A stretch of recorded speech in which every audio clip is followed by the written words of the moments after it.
He was born in Zanzibar, a small island kissed by sunlight and salt air, where colors seemed brighter, but expectations felt heavy. Farrokh Bulsara was not like the other children. He was shy, soft-spoken, his eyes always wandering somewhere beyond the horizon. The world around him was strict, predictable, bound by the rhythm of tradition.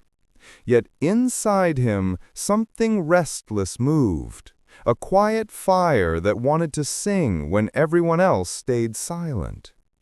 At school, he was the boy who hummed tunes under his breath while others memorized lines from textbooks. He didn't fit neatly anywhere. His teeth made him self-conscious, his accent made him a target, and his mannerisms confused people who only understood conformity. The more they teased, the more he hid behind the one thing that never judged him, his music. When he played the piano, he wasn't Farrokh anymore. He was free. His fingers found sounds that felt like courage. Every note was an escape, every melody a tiny rebellion against the ordinary. But even in those early years, there was loneliness, the kind that settles deep and never quite leaves. It taught him how to live with masks, long before he ever stood on a stage. Then came the political unrest. His family packed their lives into suitcases, leaving behind the heat of Zanzibar for the cold gray skies of England. London in the 1960s was a wild new world. Long hair, loud guitars, neon lights, chaos everywhere. For most, it was overwhelming. For Farrokh, it was home. The noise matched the sound already echoing inside him. He walked the streets of Kensington with his head full of ideas, spending hours near music shops just to feel close to possibility. He'd stop by clubs where bands rehearsed, watching from the shadows, studying every movement, every sound. He was still an outsider, but here, being different didn't feel wrong. It felt electric. He studied art, changed his clothes, experimented with styles that made his mother raise an eyebrow but made him feel alive. The quiet boy from Zanzibar was turning into someone bolder, stranger, more himself. His room in London became a workshop of dreams, broken piano keys, posters of Jimi Hendrix, notebooks filled with lyrics nobody had heard yet. Music wasn't just his passion anymore, it was his armor. It was the way he fought the world's indifference. He didn't know it yet, but every wrong note, every lonely night, every moment of doubt was shaping the man who would one day command stadiums. He was still Farrokh Bulsara then, a dreamer in a small flat, looking at his reflection and wondering if he'd ever belong.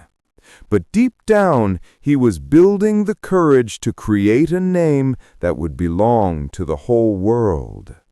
Freddie Mercury wasn't born famous. He was built from the cracks of a boy who refused to stay small. From the dreamer in a small room to the man who would soon create an anthem for the misfits of the world, this was the beginning of everything.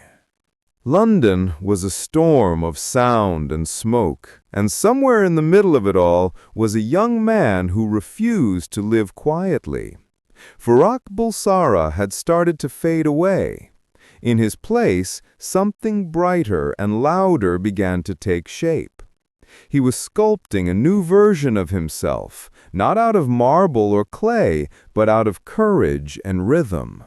He called him Freddie Mercury. Freddie wasn't born overnight. He was built through endless nights of rehearsals in damp studios, through second-hand clothes stitched into fashion statements, and through that powerful realization that ordinary rules simply didn't apply to him. His voice grew from soft and unsure to something raw and electric. When he sang, rooms stopped breathing. He could go from a whisper to a scream in seconds, bending sound into emotion. It wasn't just singing, it was confession disguised as music. He changed everything: his name, his hair, his style, even his walk. Every new detail was a layer of armor, and every performance was a battlefield where he fought for the right to exist on his own terms. He wasn't pretending. Freddie Mercury was who he always wanted to be, the truest version of himself. Behind the eyeliner and leather was a man who finally felt powerful enough to say, "This is me." But the truth is, becoming Freddie wasn't only about boldness. It was also about pain, too. Every time he stood on stage in front of thousands, he was chasing something more than applause. He was chasing belonging. The lights, the cheers, the noise, they made him feel seen, even if only for a few minutes. Yet when the lights went out and the crowd faded, that same boy from Zanzibar still wondered if anyone really knew him. Then came Queen. 4 men, all wildly different, yet together they created something magic. It wasn't just music, it was rebellion turned melody. Queen wasn't a typical rock band. They didn't want to fit into any box. They wanted to build a new one.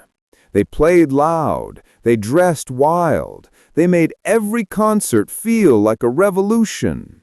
Freddie led the charge, not just as a singer, but as a commander of chaos. With each song, he poured more of himself into the band. Killer Queen, Bohemian Rhapsody, Somebody to Love. Every lyric carried a part of him he couldn't explain in conversation. The stage became his therapy, his confession booth, his home. The louder he sang, the more he silenced the doubt that had followed him his entire life. To the world, Freddie Mercury was becoming unstoppable. But deep down, he knew fame was a mirror. It showed everything you wanted to see and everything you tried to hide. The higher he rose, the more the world began to whisper. People were fascinated by his confidence, but they also judged his difference. They loved the show, but not always the man behind it. Still, he kept shining brighter. Every sneer, every rumor, every cruel joke only fueled him more. He would look in the mirror before a concert, smirk, and say to himself, "Let's give them something to talk about." And he did, every single night. Freddie Mercury had arrived. He was no longer just part of the crowd. He was the man standing in front of it, commanding it, daring the world to look away. But as his fame grew, so did the questions, the curiosity, the judgment. And one day, one of those questions would come live on national television. The studio lights were almost blinding that day. Cameras stood ready, microphones angled forward, and a crowd of journalists buzzed with the energy that comes when they smell a story. Freddie sat calmly in his chair, legs crossed, a faint smirk playing on his lips. He looked untouchable, wrapped in his signature confidence, yet the air around him carried tension. Everyone knew this interview was going to be different. The music, the fame, the drama, it all led to this moment.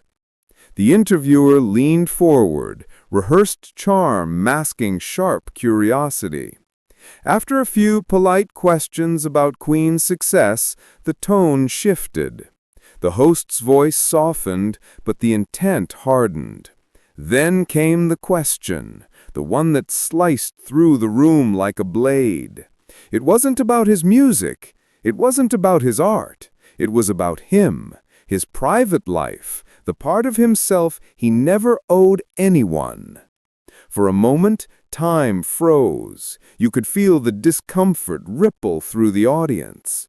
It wasn't just an invasion of privacy. It was a test of how Freddie Mercury, the man who lived so boldly, would react when cornered in front of the world. The question wasn't really about truth. It was about spectacle. Society's unease with what it couldn't label was being broadcast live. Freddie looked at the interviewer, then smiled, slow, deliberate, almost amused. He didn't flinch. He didn't defend. He didn't justify. He simply said something clever, dismissive, and